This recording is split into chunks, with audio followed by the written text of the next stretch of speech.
Hello and welcome to livealittlehigher.com.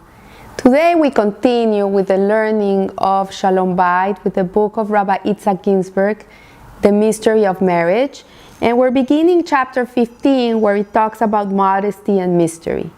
The last two classes that I posted, the last 2 weeks, we talked about Jewish fashion, modesty, and we talked about the practical outlook on modesty. Today we're going to be concentrating more on the mystical aspect of modesty and to understand from a spiritual perspective what this means. So the meaning of modesty, the union of the married couple, articulated so eloquently in the marital relationships, is expressed most fully in the modesty, and our sages teach us the splendor of Torah is wisdom, the splendor of wisdom is humility, the splendor of humility is awe, the splendor of awe is a mitzvah, and the splendor of a mitzvah is modesty.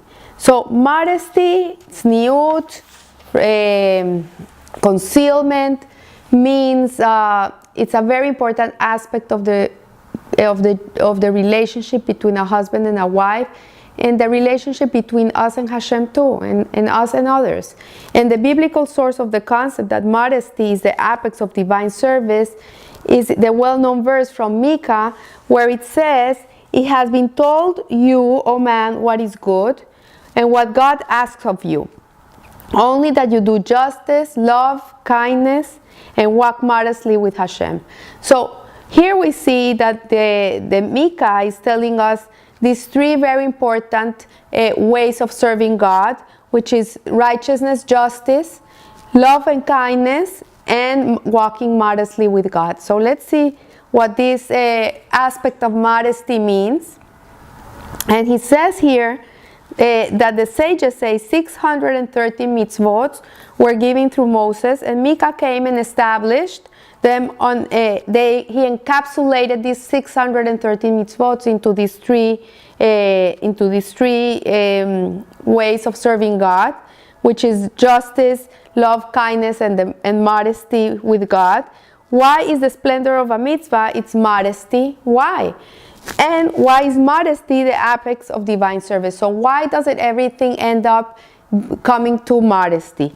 And to understand, let us first examine the meaning of both mitzvot and modesty. So let's see what it means a mitzvah and what it means modesty. And the root of the word of mitzvah, it's itzvah, which means attachment.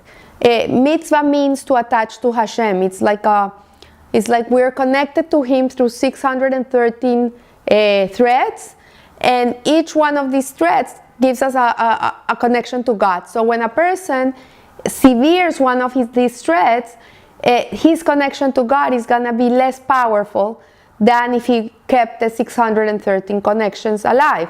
It doesn't mean that he's going to be severed from Hashem, but his connection is not going to be as strong.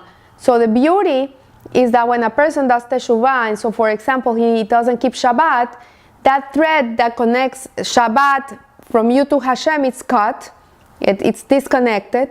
But when a person decides to start keeping Shabbat, what happens is that thread, there's a knot that is made in that thread, and the knot, what it does is that it brings the person to God even closer, because the thread is not going to be so long anymore, it's going to be shortened.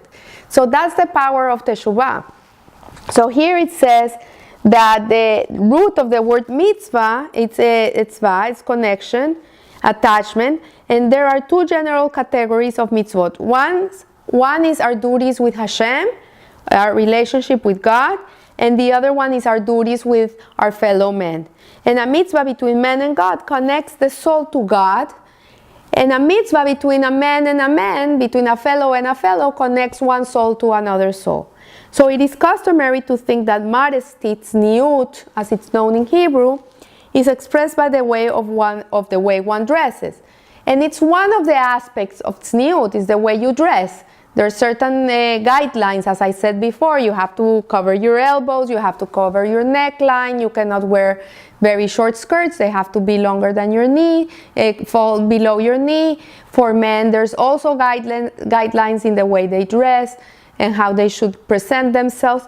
But it's not only the way we dress that is connected to tzniut, and it's not the whole picture. And we have pointed out other ways of expression, and there's the garments of the soul, which are thought, speech, and action. So the way we think, the way we speak, and the way we behave are also parts of the tzniut, of the modesty. And these three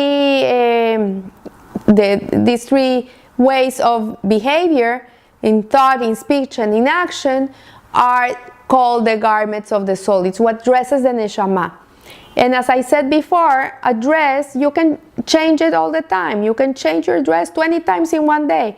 The same way you can change your thoughts, you can change your speech, and you can change your action. This is not going to define who you are. You're more than that. You're a neshama elokit. You're a piece of Hashem.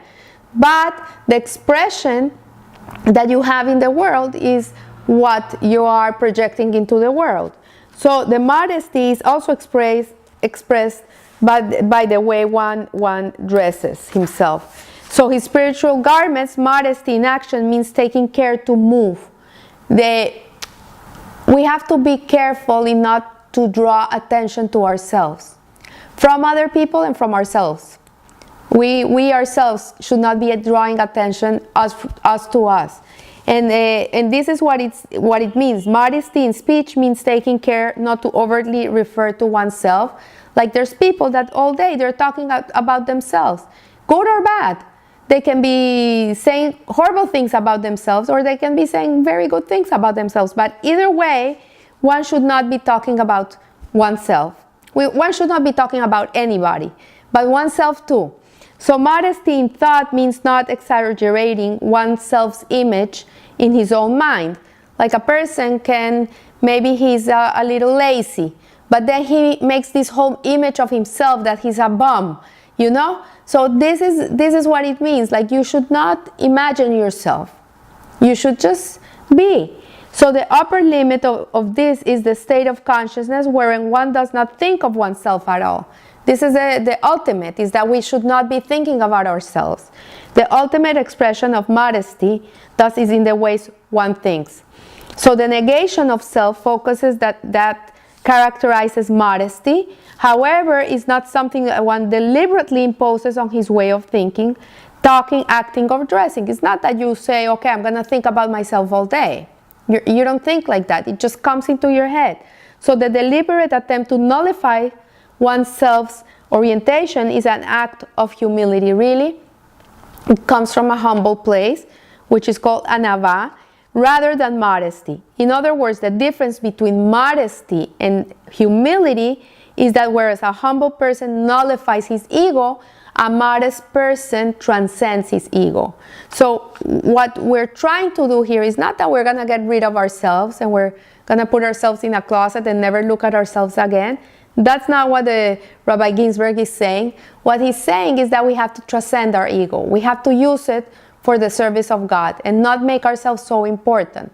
Like we're important for Hashem, but we should not make ourselves important to ourselves. So there are 4 basic stages in the nullification of the ego. One is the sense of lowliness, the sense of subservience to a superior, unpretentious, and selflessness. So this sense of lowliness really is not a sense that we're nothing, that we don't have a self-esteem. What it means really is that in the spectrum of the whole creation, we're like a speck. Like I was giving a shiur this week and I was talking about how there's around 7.6 billion people in the world, and if we put ourselves in that context, like really 1 in 7.6 billion, we are a little dot in the map. So it's not so we feel little and insignificant. It's to understand that in the magnitude of the creation of the world, we are not the last Coca-Cola on earth, as they say in Colombia. So the sense of subservience To a superior means that we have to foster in ourselves a sense that there's a God, that there's a higher self, that there's a higher power than us, and that we are here to serve Him. That's the truth. He created the whole world so we can make a dwelling place for Him in this world, a dwelling home, and we do it as serving Him, as giving Him what He likes. And then unpretentiousness is a person that is not trying to prove anything. It's a person that is low-key, that doesn't need the whole world to be looking at him. And selflessness is a person that is willing to do for others, to put himself in an uncomfortable place to be able to help someone else. And usually when we help people, we have to become uncomfortable a little bit. It's not it's not part of our agenda. If a friend calls us and says, I need help, can you carpool, can you pick up my kids, can you bring them home, and she lives on the other side of the city, it's gonna take you 2 hours to get home instead of 1. So, but you do it because you love your friend and you want to help her out. So this is what it means to be selfless. You're not thinking about yourself, you're thinking about how you can help someone else. So also here it says, the common denominator of all these, however, is that one is focused on oneself and one's ego. Even if only in order to nullify it, there are all levels of humility. So although there are levels of humility, the ego is involved. We are thinking about ourselves. So this is the level of modesty in terminology of Kabbalah. A tzaddik possesses the consciousness of Atzilut, or absolute Bitul, while the Benoni possesses the consciousness of Beria, or possible existence. So there's the tzaddik doesn't exist. His whole purpose in life is to do Hashem's will. He's an extension of God, like he's your hand. Like your hand, it doesn't have an existence of its own. It's there because you use it. It's part of your body. So this is the tzaddik. But the Benoni, which is the intermediate, that's who we are trying to become, he does have an ego and he has a possible existence, but also he transforms it so he can use it for the service of Hashem. But he feels himself that he's a separate entity than God.